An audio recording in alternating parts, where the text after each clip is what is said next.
Thank you again for joining us today. We're going to talk about proactively providing mental and emotional wellness solutions to students through peer-led activities. And I have the pleasure of being joined by two of these beautiful, amazing humans, Dr. Amy Hughes Giard and Melissa Solis. They are here from the University of Oregon, and they are going to join us to talk a little bit about what they are doing for their first-year students using the U Thrive programs. Before I pass things over to Melissa and Amy, I did want to share just a brief bit about U Thrive so that those of you that are less familiar are aware of kind of who we are and what we do. So our mission is simple: to ensure the mental and emotional well-being of every college student. And we do this knowing that there is a massive need across all of our student population to simply equip students with the essential mental and emotional wellness skills to tackle the everyday challenges that they face. And we recognize this responsibility needs to extend well beyond the counseling center at this stage. Wonderful human beings doing great work in the counseling center really need our support. And so our goal is to integrate in the spaces and places that students occupy on a daily basis to include their first year experience content. They can also use U Thrive programs throughout academic advising and coaching sessions. And today we're really going to focus our energy on the power of peer-led interactions. And so here's a brief snapshot of our agenda today before I pass it along. The University of Oregon is going to talk a little bit about their FYE program, a little bit about the background. Sometimes it helps us to hear who we're hearing from and what are some things that are similar about their program and maybe slightly different than ours. We'll talk about the U Thrive workshops that they implemented and some details around how they may have promoted those. Melissa is here specifically to share with us about a new tool we developed in partnership with the University of Oregon. And then we're going to talk about the lessons learned, results that they saw, as well as the things that they intend on doing next. And with that, I'm going to pass it over to you, Amy. Mute button is always important when you're giving a presentation. Thank you so much, Dawn. I am absolutely thrilled to be here with all of you wonderful humans, and I really want to shout out to Dawn, and this partnership has been just a really beautiful experience for us. Let me start by introducing myself. My name is Amy Hughes Giard, and I'm the Assistant Vice Provost for First Year and Transition Student Experiences at the University of Oregon. I also hold the title of the Director of First Year Interest Groups, also known as FIGs, which is a very popular term across the country. I've been with the University of Oregon for almost 30 years. I started here as a non-traditional transfer student in the late 90s. And then after graduation, I began my career here at the U of O. I kind of have grown up through this experience at the U of O. This is where I discovered my passion for peer mentoring, and I've been with First Year Experience since 2003, so almost 22 years. I'm also excited to have Melissa Solis be with us today. She's going to introduce herself in a little bit, but just to give you a little bit of background, I had the pleasure of working with Melissa this past year. She's an undergraduate student who has an interest in working in higher education, and she partnered with me in supervising, supporting, and coordinating some of the peer mentoring that we do in First Year Experience. So I'm excited for her to talk about what she does. We're both passionate about the well-being of our students, and I'm really grateful to share our experience partnering with U Thrive with you today. So let's talk a little bit about our background for a minute, just to give you the context of what we are here at the U of O. We're a mid-sized university of around 24,000 students. 20,000 of those students are undergraduates. Currently, we have about 21% of our students are or identify as first generation students, but I would like to say that I think that that number continues to climb each year. And in terms of first year students, we enroll about 5,000 students each year and about 1,000 to 1,100 transfer students. Now, To give you a little bit of context of what I do in the programs that I run a program called First Year Programs. And our mission is really to support and ease the transition of students from high school or college to the University of Oregon. And we do that by providing academic curriculum and first year experience programming for our students by connecting them to peers and faculty, classes, and so forth. All of our curriculum and programming centers around 4 pillars: college knowledge, belonging, well-being, and career exploration. And that's where, this partnership with Youth Thrive seems to make a really nice, symbiotic relationship there, because belonging and well-being is so important to what we do here. We offer 3 different types of programs for our students. FIGS is our largest program. It's kind of our flagship first year experience. It's been around since 1982. So we're over 40 years old. I like to call us an older millennial. And if you're unfamiliar with the FIG, it's basically a package of 2 classes. In our institution, the classes are to meet core education requirements or major requirements. And then there's a seminar that ties the package together based on a theme or a topic or a subject. And then we offer first year seminars. We do that for our first year students and our transfer students. And these are 1 credit first year experience seminars to really get our students connected to campus. And then finally, we have this 3rd experience called the First Year Experience Communities. We have one for first year and one for transfer students. This is a community that lives on campus, but we consider it a hybrid experience because this is where our peer mentors come into play, which they work with students, and this is where we've partnered with Youth Thrive. All of our programs are opt-in, so we have to have students who are interested in taking our courses, just so you know that they're not required. Okay, so let's talk about the implementation and why. Why did we choose Youth Thrive? One of the things that we've been noticing at the U of O, and I know this is not new to anyone, but there has been a decline in mental health across the nation, but it's been slightly a little worse at the U of O when we compared our data to the national figures. And we really wanted to find some solutions, particularly getting some programming implemented into that first year, because that first year is so impactful to a student's success and retention. We really wanted to find ways that we could be proactive to help students really gain some expertise around their own sense of well-being and belonging. And I met these wonderful folks at Youth Thrive, and as we began talking, it just felt like a really natural fit. So as they explained their programming to me, we sort of landed on a specific type of program that we wanted to try. So we started our pilot small. We decided we'd start small and then we would start to build from there. So we chose to utilize the workshop options rather than the modules at first.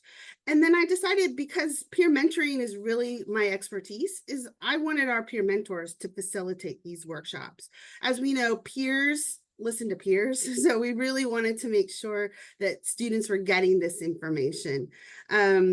We also implemented this past year. So this is our first year doing it in the fall of 2023 to 2024. We offered 2 themed workshops quarterly. We are a quarter system. So in fall, we had 2 themed workshops. Winter, we had 2 themed workshops. And then we had another 2 in spring. We also partnered with our first generation in exploring residential communities. This was a way for us to outreach to students that we knew would really benefit from this material. And we had easy access and a space to go and provide that felt really comfortable and safe. And then we outreach really to all first year and transfer students across campus, hoping to get them to attend some of these workshops. So in terms of the details, we had, again, we tried to keep it small. We wanted an intimate setting, mainly because we wanted students to engage and talk with each other.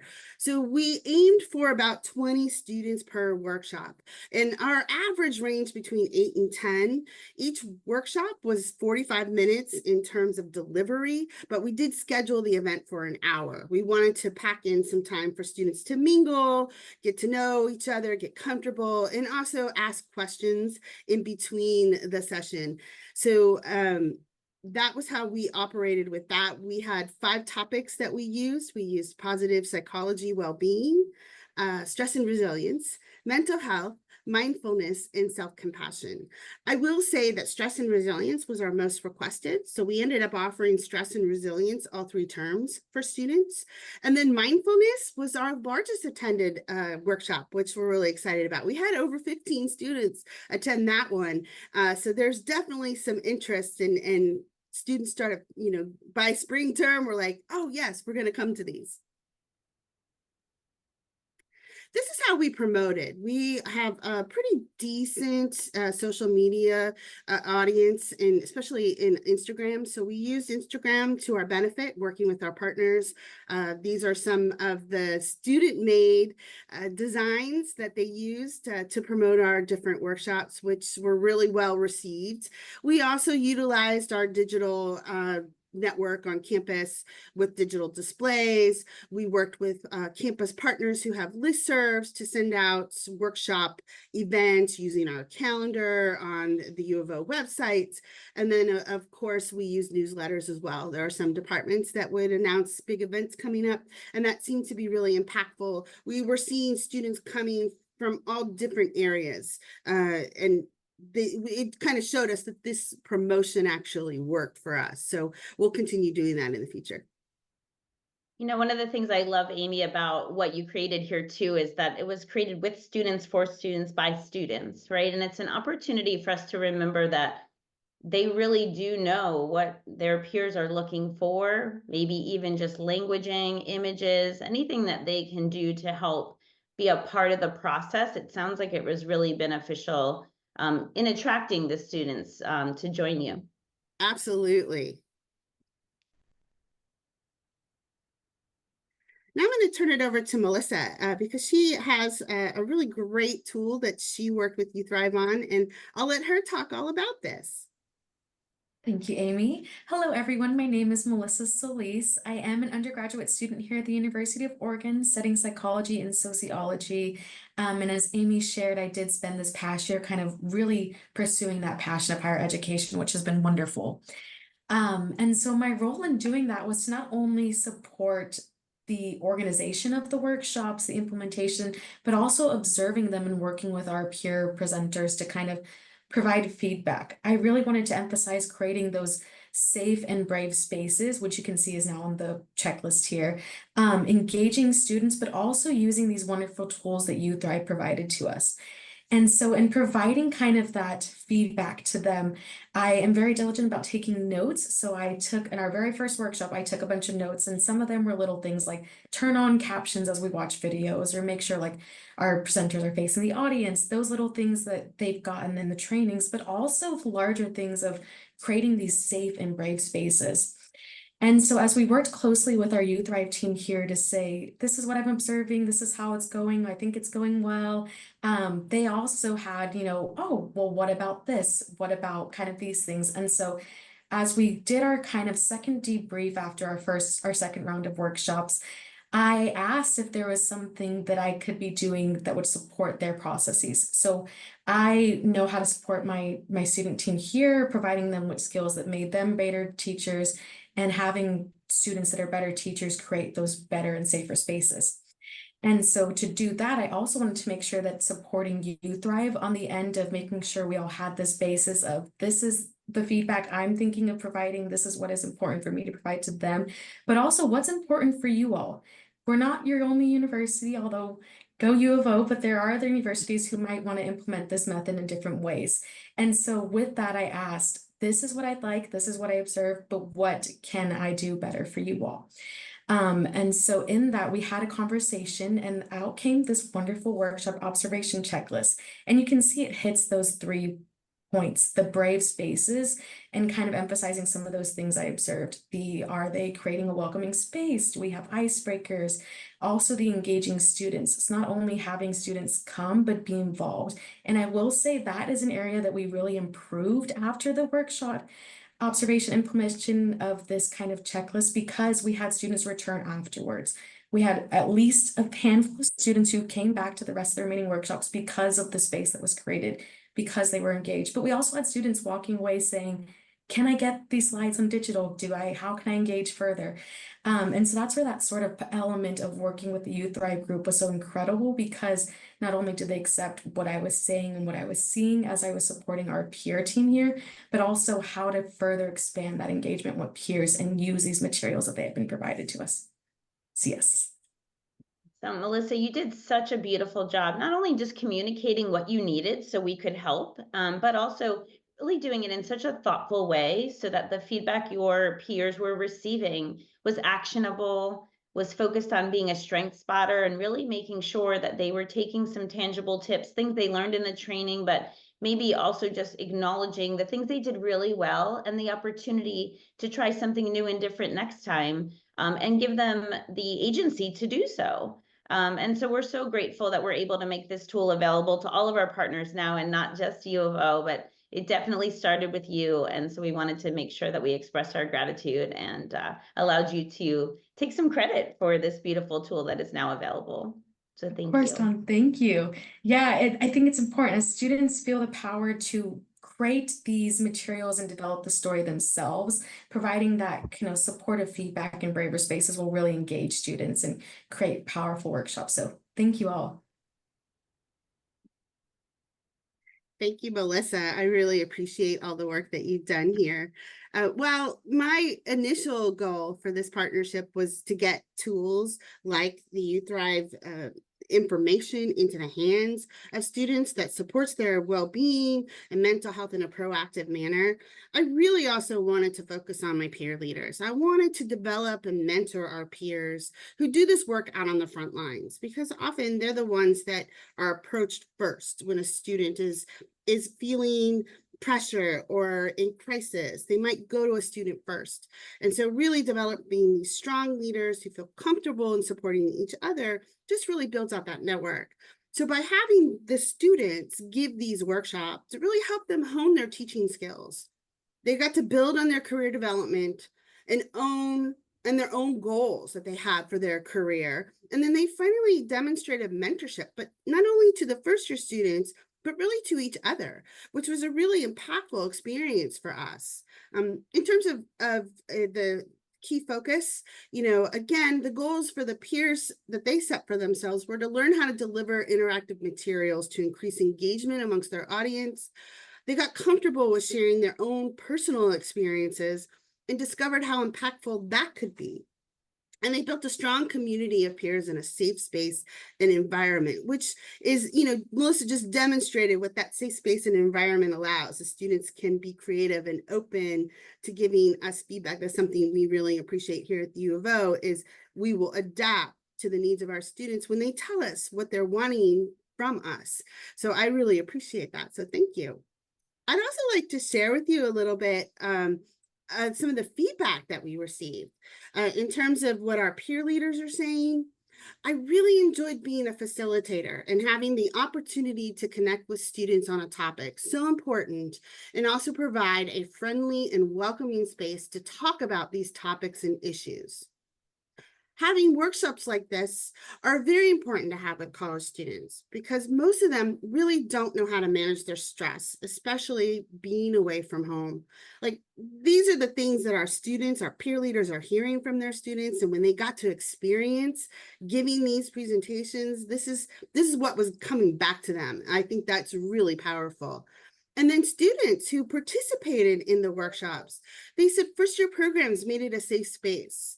Equally as important, having that safe space to talk about these things. The ability for everyone to share and open about past struggles. That's often hard to do. And I'm glad that students really found that space where they could do that. The opportunities for self-reflection and discussion. I thought it was an excellent way to talk about mental health in a college setting. It seems like a place where people are not going to judge you. That one for me is my favorite quote, because I really want students to feel like they have a place they could talk about these things and not feel judged. And finally, I'm glad and appreciative that I was able to come and connect to others and feel that I'm not alone in mental health struggles. And hopefully with that quote, we're seeing some community building happening here through these shared experiences where folks feel safe. Isn't it powerful to listen to the student feedback and then recognize we are onto something, right? We're moving in the right direction, and they often reflect back to us something that we may want to change, try, or do differently in the future. And so capturing that student feedback is really essential to the growth of any program or process. And so I'm so glad that we had their voices heard in this modality, and we were able to continue that. And I know Melissa was key in gathering some of that insight as well. So it's really Absolutely. helpful. It's super easy to feel like you're in a void or a vacuum with all the work that we're doing. And when you do get powerful messages from students, it really does help you continue with the work you're doing and improve on what we're providing. Yeah. Okay, I'm going to wrap up here with some lessons that we learned and some future considerations. In terms of the best advice that I could give is really peers are your best allies to reaching students. Students listen to students. So if you're going to have peers give these workshops, be sure to have them personalize them. Like, while the scripts are really helpful, and they're great guidelines, there is space for the students to make them their own, and it will help them connect with the audience more and increases that engagement that we're looking for. And also make the workshops interactive. So use tools like Mentimeters, polls, interactive quizzes, get creative. And of course, food is always a draw. If you have some kind of snacks there that you're advertising, students will show up for that just to see what's happening. And then in terms of future considerations or plans, we're going to be looking for more partnerships on campus. We want to continue to spread connections further across our campus. We're already partnering with some great folks in the counseling center, but now we've got some faculty involved and other peer groups. So we're really excited to see how much further we can take our partnerships with campus and with You Thrive. We're also looking to refine the workshops and make them feel like a conversation more than a lecture. I think that's really important. And then finally, we're going to be connecting these workshops to the modules. So we've adopted the full platform this fall. We can't wait to start our fall term, but we're going to be building on this partnership with the wonderful folks at You Thrive. So with that, I'm going to throw it back to you, Dawn. Thank you so much, Amy, and thank you, Melissa. We certainly want to leave time for questions, and I just want to acknowledge we do have one opportunity in the month of October. We're referring to it as October on Us. The You Thrive team is offering a full month of access to a select set of topic modules and their associated resources. So if you're interested in learning more about that, you can use this QR code to grab a quick 15-minute call with me. I'll walk you through the opportunity, the materials, and we'll go ahead and get you access to the content for the month of October. It's a great way to just dip your toe in the water, get some feedback on your campus, and hear from your students as well. And with that, we are definitely going to leave a little spaciousness here for questions. I do have one question, Amy, that often comes up that I wanted to punt to you first and foremost, why we're allowing people to drop their questions in the chat for us, which is when the peer mentors are leading the sessions, do you find it to be beneficial to have them pair up? Or have you asked them to really stand on their own and facilitate independently? Have you found one or the other to be more beneficial? That's a fantastic question. I offered both options. We actually started with the peers pairing up. I had about 13 peer mentors last fall, and about 75% of them were new to giving presentations.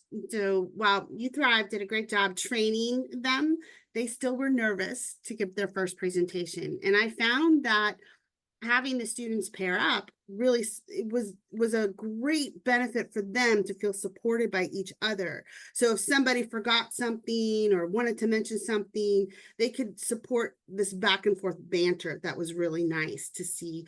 It was also great to see different perspectives. So it began by having, the pairs work together. They were able to create more of a conversational experience rather than a teaching lecture style workshop.